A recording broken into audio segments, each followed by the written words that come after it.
어, 우리가 오늘 읽었던 이 시편 103편은 하나님을 송축하라, 하나님을 찬송하라라는 고백으로 시작이 됩니다. 우리가 늘 듣는 말씀이고 또 사실 우리가 예배 때마다 하나님을 찬송하죠. 그런데 이렇게 시편 103편을 새벽에 묵상하면서 제 안에 스스로 질문을 해보게 됩니다. 1절 다시 한번 보겠습니다. 내 영혼아 주님을 찬송하여라. 마음을 다하여 그의 거룩하신 이름을 찬송하여라 라고 되어 있는데요. 이제 우리 개역 개정에는 내 속에 있는 것들아 이렇게 번역이 되어 있는데 새 번역 성경을 보면 마음을 다하여 하나님을 찬송하라고 되어 있습니다. 제 안에 있는 스스로에게 해보는 질문이 나는 정말로 마음을 다하여서 하나님을 찬송하고 있는가? 이 질문이었습니다. 그런데 선뜻 주님 그렇습니다라고 자신 있게 대답이 안 나오더라고요. 여러분 하나님을 정말 만난 사람에게서 나타나는 뚜렷한 특징 가운데 하나가 찬송입니다. 주님과 동행하는 사람은 정말 그 사람이 하나님 앞에 어떻게 찬양하고 있는가를 보면 알게 되는 거죠. 여러분 우리가 하나님을 찬양하게 되는 건 우리의 형편이 좋아서도 또 하나님이 우리의 삶에 특별히 많은 은혜를 좋은 것들을 주셔서도 아니죠. 우리가 하나님을 찬송하는 건 정말로 살아계신 하나님을 만났고 하나님이 어떤 은혜를 주셨는지를 잊지 않았을 때 그럴 때에 하나님을 찬양하게 되는 것이죠. 2절을 보면 내 영혼아 주님을 찬송하여라. 주님이 베푸신 모든 은혜를 잊지 말아라 라고 되어 있습니다. 그러니까 하나님이 내게 어떤 은혜를 베푸셨는지를 늘 마음속에 기억하고 사는 사람은 하나님을 찬송하게 된다는 것입니다. 그런데 내가 지금 찬송이 안 나와요. 그러면 그것은 무엇을 의미하는 걸까요? 하나님이 내 삶에 베푸신 은혜를 잊고 산다는 뜻이 되는 겁니다. 사랑하는 성도 여러분, 하나님께서 우리에게 베푸신 은혜가 날마다 기억나는 은혜가 있기를 축복합니다. 하나님이 내 삶에 이런 은혜를 베푸셨네. 하나님의 은혜를 잊지 않는 사람은 찬송하게 된다는 거죠.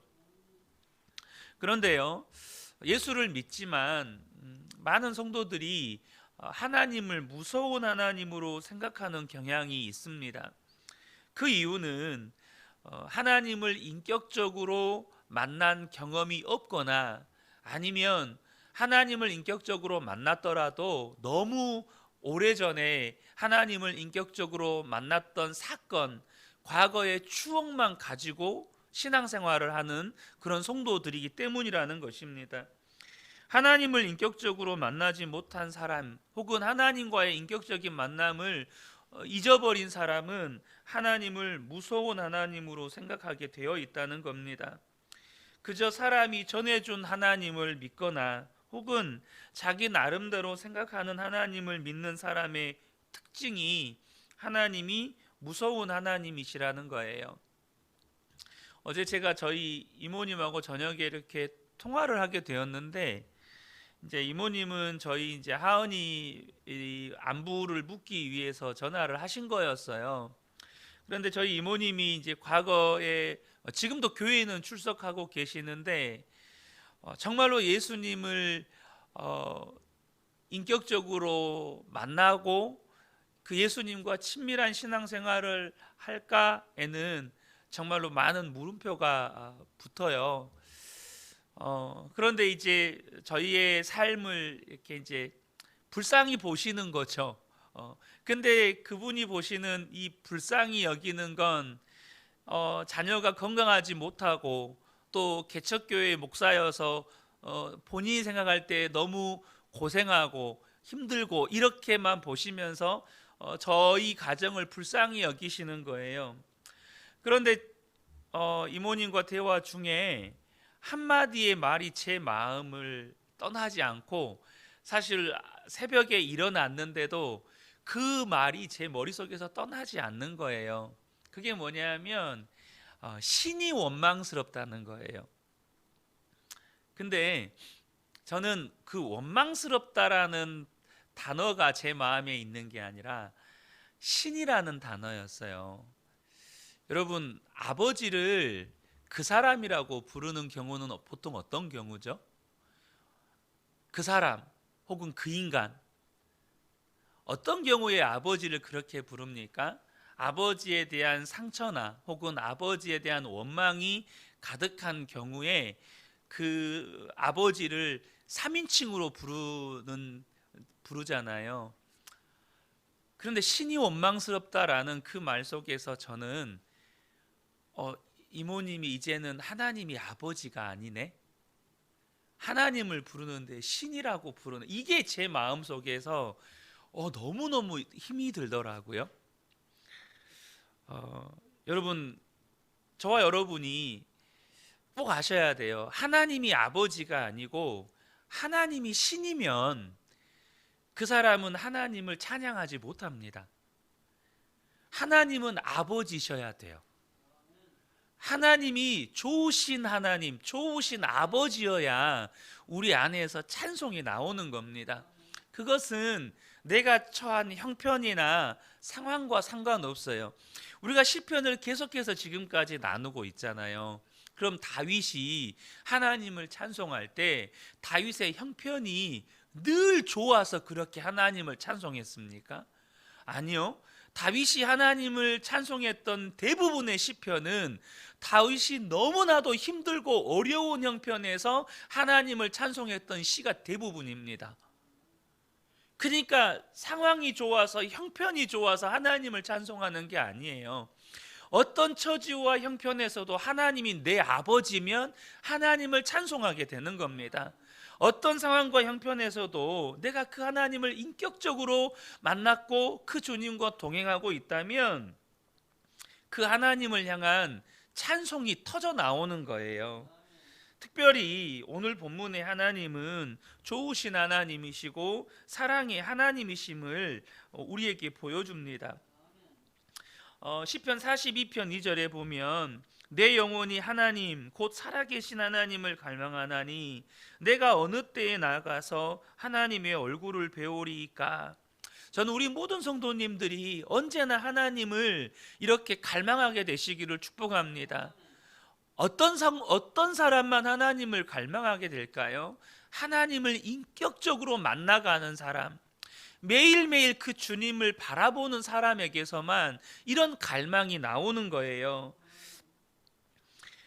우리 기도 제목이 많잖아요. 그럼에도 불구하고 여러분, 진짜 우리의 기도 제목은, 우리의 기도의 제목을 하나로 요약한다면 여러분, 한 가지예요. 그건 뭘까요? 주님, 내가 살아계신 하나님을 날마다 만나게 해주십시오. 우리가 많은 기도 제목 가지고 있잖아요. 그 많은 기도 제목을 하나로 요약해봐라. 그러면 이거밖에 없어요. 하나님, 제가 살아계신 하나님을 날마다 만나게 해주십시오. 어느 목사님이 모태신앙이고 또 오래 목회를 하셨는데도 불구하고 예수님을 인격적으로 만나지 못하셨다고 하셔요. 그런데 그분이 이제 목사가 돼서 목회를 하고 한참 뒤에 예수님을 인격적으로 만난 후에 이런 고백을 하셨습니다. 나는 평생 동안 하나님을 믿었지만 이제야 그분을 알 것 같습니다. 전에도 예수님을 알았지만 이제야 실감이 납니다. 그분의 존재가 앉아있는 이 의자보다 더 실제적으로 느껴지거든요. 항상 기도하게 되고 그러면서도 더 기도하지 못하는 것이 안타깝고, 기도하지 않을 때는 성경이 읽고 싶고 운전할 때는 찬양이 저절로 흘러나옵니다. 그분이 내 안에 살아계시다는 사실이 내게는 너무 생생합니다. 내 생전에 이렇게 기쁜 때는 없었습니다. 나는 이제 아무것도 두렵지 않습니다. 죽는 것도 사는 것도 지옥도 사단도 실패도 다른 사람이 하는 말도 나의 과거도 두렵지 않습니다. 불확실한 미래에 대해 조바심도 나지 않습니다. 세상 어느 것도 두렵지 않고 얼마나 마음이 평안한지 모릅니다. 여러분, 목사도요, 살아계신 하나님을 만나지 못했을 때는 이런 믿음의 경험을 못하고 삽니다. 오히려 목회는 너무너무 힘들고 고통스럽고 도살장으로 끌려가는 소같이 그냥 너무너무 힘들게 목회를 하게 되는 거예요. 제가 아직 그런 부분에 대해서 뭐 이렇다 저렇다 말할 수 있는 연배는 아니지만 분명한 것은 하나님은 살아 계십니다. 그리고 우리의 삶에 역사하시는 하나님이세요. 그렇다면 그 하나님을 만나야 하지 않겠습니까? 그 하나님을 경험하며 살아야 한다는 것이죠. 오늘 이 시편 103편은 그 하나님을 만난 다윗의 고백입니다. 3절부터 5절을 보면 특별히 다윗이 이런 고백을 합니다. 주님은 너의 모든 죄를 용서해 주시는 분, 모든 병을 고쳐 주시는 분, 생명을 파멸해서 속량해 주시는 분, 사랑과 자비로 단장하여 주시는 분, 평생을 좋은 것으로 흡족히 채워 주시는 분, 내 젊음을 독수리처럼 늘 새롭게 해 주시는 분이시다. 여러분, 누가 이런 고백을 할 수 있을까요? 이것을 경험한 사람만 고백할 수 있는 겁니다. 여러분 아멘이시죠? 이게 저와 여러분의 고백이 되기를 축복합니다. 하나님을 경험한 사람만 이 고백이 나오는 거예요. 여러분 하나님께 예배를 드리지만 여전히 마음에 하나님이 두려운 분이 계십니까? 여러분 하나님이 우리의 삶이 하나님이 기뻐하시지 않는 삶이었을 때, 직접적으로 내 삶에 죄가 있어요. 그러면 하나님에 대한 찬송은 고사하고 하나님이 두렵게 느껴지는 거죠. 그런데요, 왜 그렇게 하나님이 두려운 하나님으로 느껴질까요? 끊임없이 마귀가 우리의 마음을 정죄하거든요. 그런데 꼭 기억하셔야 될 것이, 그러면 하나님이 실제로 두려운 하나님이냐는 거예요. 내가 두려움을 느끼는 거하고 하나님이 정말로 두려운 하나님이기만 하는 거냐 하고는 별개의 문제입니다. 여러분 그러잖아요. 내가 두려움을 느끼는 거하고 실제로 하나님이 두려운 하나님이기만 하느냐 하는 문제는 다른 문제예요. 우리가 시편 103편을 정확히 보셔야 합니다. 8절부터 11절을 보면 주님은 자비롭고 은혜로우시며 노하기를 더디하시며 사랑이 그지없으시다. 두고두고 꾸짖지 않으시며 노를 끝없이 품지 않으신다. 우리 죄를 지은 그대로 갚지 않으시고 우리 잘못을 저지른 그대로 갚지 않으신다. 하늘이 땅에서 높음같이 주님을 두려워하는 사람에게는 그 사랑도 크시다. 여러분 혹시라도 하나님이 두렵게 느껴지신다면 이 말씀을 굳게 붙잡으셔야 합니다. 12절 13절 보면 동이 서에서 먼 것처럼 우리의 반역을 우리에게서 멀리 치우시며 부모가 자식을 가엾게 여기듯이 주님께서는 주님을 두려워하는 사람을 가엾게 여기신다. 이 본문에 보면 주님을 두려워하는 사람을 주님은 어떻게 여기신다고요? 가엾게 여기신다고요. 주님을 두려워하는 사람에게 그 사랑도 크시대요. 이게 무슨 말이냐면 자녀가 뭔가를 잘못했을 때 부모가 혼내잖아요. 야단을 쳐요. 그런데 이 아이가 야단치는 부모를 두려워해요. 야단치는 부모를 무서워해요. 그러면 여러분 부모는 엄마 아빠는 어떻습니까? 야단을 치다가도 엄마 아빠를 너무너무 무서워하는 아이를 보면 어때요? 그 아이가 불쌍하게 여겨지는 거예요. 혹은 야단을 치다가도 멈추게 되는 거예요. 그러면서 이 아이에게 뭘 이야기해 줍니까? 아빠 엄마가 너를 미워하는 게 아니야. 아빠 엄마가 널 사랑해서 그러는 거야. 아빠 엄마가 여전히 너를 사랑해 라고 이 아이의 두려움을 거기서 끊어주죠. 그리고 이 아이에게 부모가 너를 사랑한다고 계속해서 이 아이에게 매를 든 것보다 더 많은 사랑을 표현합니다. 하나님이 그러시다는 거예요. 우리가 무언가를 잘못해서 죄를 지어서 하나님께 야단 맞거나 징계받을 때 하나님을 향한 두려움을 갖게 되잖아요. 그럼 그때 하나님은 두려워하는 우리를 보시면서 너무너무 불쌍히 여기신다는 겁니다. 부모를 두려워하는 자녀를 가엾게 여기는 부모와 같이 우리를 불쌍히 여기신다는 거예요. 저와 여러분이 이 사실을 여러분 아멘으로 붙잡으시기를 축복합니다. 14절에 보면 주님께서는 우리가 어떻게 창조되었음을 알고 계시기 때문이며 우리가 한갓 티끌임을 알고 계시기 때문이다. 하나님은 우리를 창조하신 분이십니다. 그래서 우리가 어떤 존재임을 아십니다. 우리는 그냥 티끌에 불과해요. 티끌이 뭡니까? 바람이 불면 부는 대로 날아가는 거잖아요. 그러니까 뭐 잘난 것도 없고 제대로 하는 것도 없고 의지도 약하고 하는 것마다 실수하고 실패하는 그런 존재라는 사실을 누구보다도 우리 주님이 잘 아신다는 거예요. 그래서 우리가 잘못해요. 실수해요. 넘어져요. 우리 주님은요, 애초부터 우리가 그럴 거라는 걸 알고 계세요. 애초부터 그럴 거라는 것을 받아들이셨다는 거예요. 그러므로 저와 여러분이 우리가 하나님 앞에 무언가를 잘못해서 마귀가 우리를 정죄하면 우리는 하나님을 향한 두려움을 갖지만 여러분 꼭 기억하셔야 합니다. 마귀가 들려주는 그 정죄의 말을, 정죄의 생각을 마음에 새길 게 아니라 오늘 이 시편 103편의 말씀을 마음에 새기셔야 한다는 겁니다. 그래도 주님 우리를 불쌍히 여기시고 그래도 주님 우리를 긍휼히 여기신다는 거예요. 어느 목사님이 자기에게 상담을 요청해온 청년의 이야기를 해주셨습니다. 이 형제는 말 그대로 잘못 살았어요.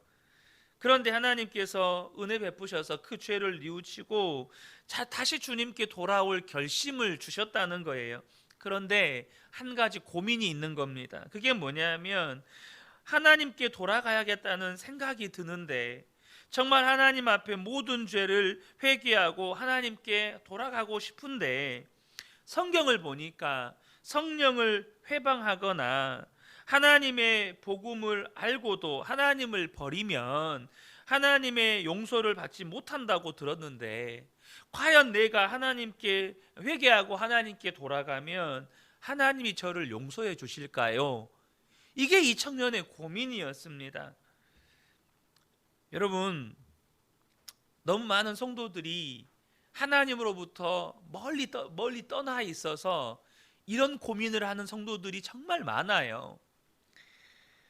그렇게 용서의 하나님이라고 사랑의 하나님이라고 속죄의 하나님이라고 성경을 읽었고 또 들었음에도 불구하고 하나님이 이런 나도 용서해 주실까? 이런 나도 받아 주실까라는 고민을 가지고 있다는 겁니다. 여러분 꼭 기억하셨으면 좋겠습니다. 하나님은 어떤 죄도 용서하십니다. 어떤 죄도 돌이키면 하나님은 받아주시는 하나님이시라는 거예요. 내가 하나님께 돌아가야겠다라는 그 마음의 생각, 그것부터가 이미 내 안에 성령님이 역사하고 계시다는 뜻입니다. 다시 말하면 그런 마음을 품었다는 것 자체로 이미 하나님은 받아주셨다라는 뜻이에요.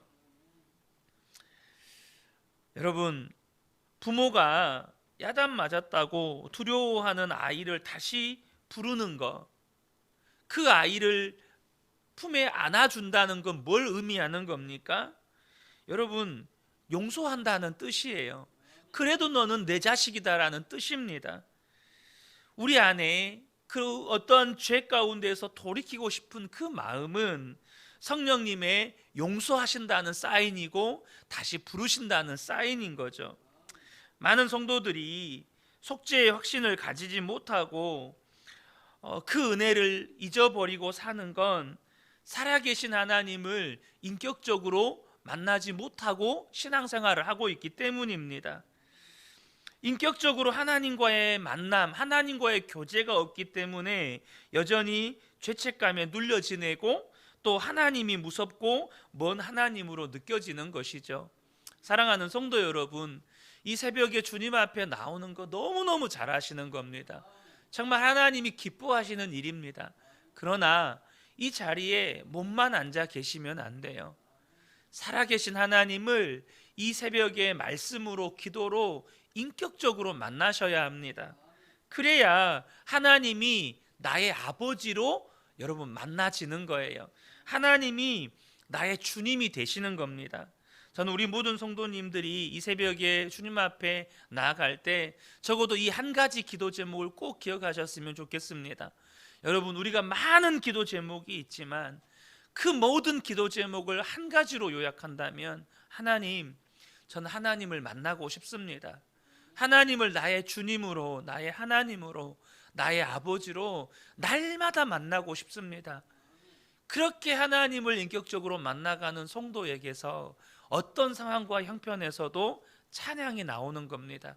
이 새벽에 함께 예배한 우리 모든 성도님들에게 이 은혜가 충만하게 임하시기를 예수님의 이름으로 축복합니다. 아멘.